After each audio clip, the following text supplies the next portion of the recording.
Good morning. This is my first vlog, guys, and this is how I am riding my i20 1.2 2018 model. नहीं, I guess 19 है. But यार देखो, अभी इसको ना 5 साल हो चुका है ये गाड़ी को. 5 साल में ये गाड़ी बहुत अच्छा चली है. नो वंडर ये गाड़ी बहुत अच्छी है, बट एवरेज के मामले में ना एकदम ही थकेली है. अब ऐसा है कि मेरा काम बाहर का होता है. मैं जाता हूँ, मैं निकलता हूँ, मैं मेरा काम करता हूँ. मेरा मंथली ऑलमोस्ट अराउंड 1000 किलोमीटर्स हो ही जाता है minimum on a very normal basis. But problem ये है ना यार कि एवरेज इतना मार खाती है ना i20. अदरवाइज़ ये गाड़ी बहुत ही फर्स्ट क्लास है, बहुत ही फर्स्ट क्लास है. Like to handle, to manoeuvre, it is very nice. देखो अभी आई एम राइडिंग ऑन 100, ठीक है, if you can see. But without AC इसका average is phenomenal. It is giving me 24.8 right now. I have driven 66.2 kilometers. इसका average without AC बहुत अच्छा है भाई. इफ़ तुम लाइट फुटेड चलाओगे ना, इसका एवरेज बहुत अच्छा है. बट अगर तुम थोड़ा हैवी फुटेड चलाओगे, थोड़ा भगाओगे, एवरेज इसका कम ही रहेगा, no doubt. Interior is good, interior is fine. ये मैं मेरा टिफ़िन कैरी कर रहा हूँ यार. Interior is good, accessories are good, infotainment is good, infotainment is very responsive, music is very loud, अच्छा है, नो वरीज. अभी i20 जो नई वाली आई है ना यार, नई वाली जो है उसका मुझे लुक और शेप ही पसंद नहीं आया. फॉर सम रीज़न, पता नहीं क्यों, थोड़ी ऑफ सी लगती है वो. बट ये it is very nice. Like the 2014 से जो मॉडल्स आए हैं ना i20 के, it is they are very nice. अभी 2018 में जो रीमैप हुआ था वो भी अच्छा था. बट इंजन में इन्होंने कुछ करना चाहिए. बिकॉज मैं इसके कॉन्स बताता हूँ आपको क्या प्रॉब्लम्स है. इसके प्रॉब्लम्स मैं पहले बताऊँगा, मेरिट्स बाद में बताता हूँ. सो इसके कॉन्स, सबसे पहला कॉन तो ये है यार कि देखो, सबसे पहला कॉन ये है कि इसका जो बॉडी है, the body is very heavy. The body it is very heavy.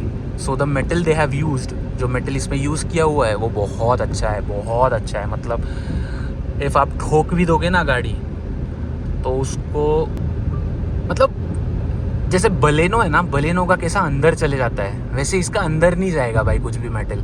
इसका मेटल बहुत हार्ड है, स्क्रैच होगा, डेंट पड़ेगा, हार्ड डेंट पड़ेगा.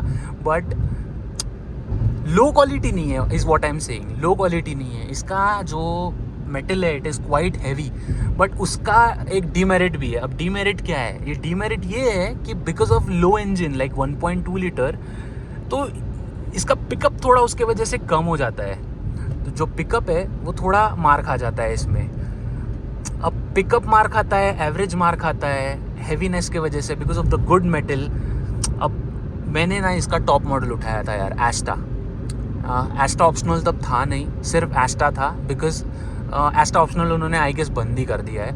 अब 1.2 में जो CVT मॉडल आता था ना पहले, अब उन्होंने वो इसमें 1.2 लीटर सीधा एस्टा ऑप्शनल बंद ही कर दिया, सीधा एस्टा ही दे रहे.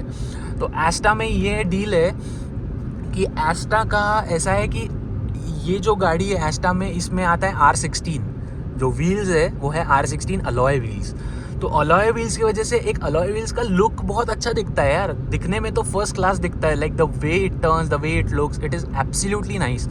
बट द थिंग इज़ कि जो हैवीनेस हो जाता है वो और बढ़ जाता है, क्योंकि टायर्स का भी वेट इसमें ऐड अप हो जाता है. टायर्स भी तुमको obviously, if the wider the tyres the lesser the average.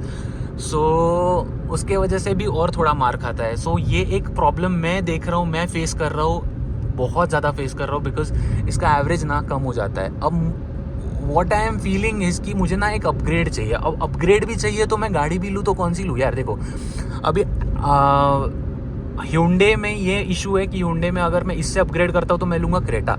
Mahindra में मैं अपग्रेड करता हूँ तो मैं लूँगा प्रॉबली, मेरा सेगमेंट जो आता है वो आएगा 3XO या फिर स्कॉर्पियो का फर्स्ट मॉडल, सेकंड मॉडल.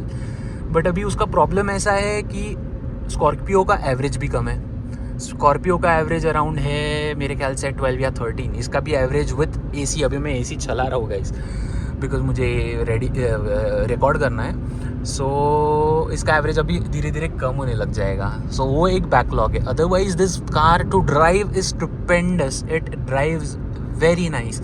इसका like the steering is nice, controls are good, AC is very powerful, अपना ये MID भी अच्छा है, MID is very crystal clear, speedometer is nice, अपना इंफोटेनमेंट इज़ नाइस, एसी का पावर इसमें ड्यूल जोन नहीं आता है for some reason, obviously cost cut तो करेगी यार कंपनी कहीं ना कहीं, सो ड्यूल जोन नहीं आता है, सिंगल जोन ही आता है। पीछे में भी वेंट्स दिए हुए हैं बैक में, it is very nice, but वही एक इशू है यार, एवरेज का बहुत मार खाती है क्योंकि मुझे ना चलाना बहुत पड़ता है गाड़ी, एंड एट टाइम्स एवरेज में इशू आता ही है। मतलब आप ऐसा समझ के चलो कि 2500 का पेट्रोल मुझे हर 3 दिन में लगेगा ही लगेगा क्योंकि इन सिटीज़ में तो एसी के बिना काम ही नहीं होगा यार। The place I am staying city में एसी के बिना काम ही नहीं होगा, एंड उसके ऊपर अगर मैं एसी चलाता हूँ तो इसका एवरेज ऑलमोस्ट अराउंड 13-14 आने लगता है, उससे भी कम कभी कभार, तो if I am driving very harsh. So अगर उसका और कम आने लगता है तो फिर ऐसा हो जाता है यार कि why am I even investing so much, like EV वगैरह ले लूँ या something related, something 1 litre turbo engine भी आजकल ऐसे दे रहे हैं, टर्बो इंजन का भी एवरेज कम है। लाइक स्कोडा स्लाविया में गया, अपना फोक्सवैगन में गया तो भी एवरेज कम ही हो जाएगा अगर 1 लीटर टर्बो में जाऊंगा तो। But anyway guys, this sounds very nice, the car sounds very nice and I love this car.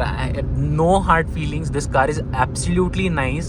1.2 liter petrol engine, obviously not diesel, petrol engine, but it is very nice, it is very quirky I would say, और मेरे को ना गाड़ी चलाने में ये बहुत पसंद है, like I love it, but the only backlog is average, but ठीक है।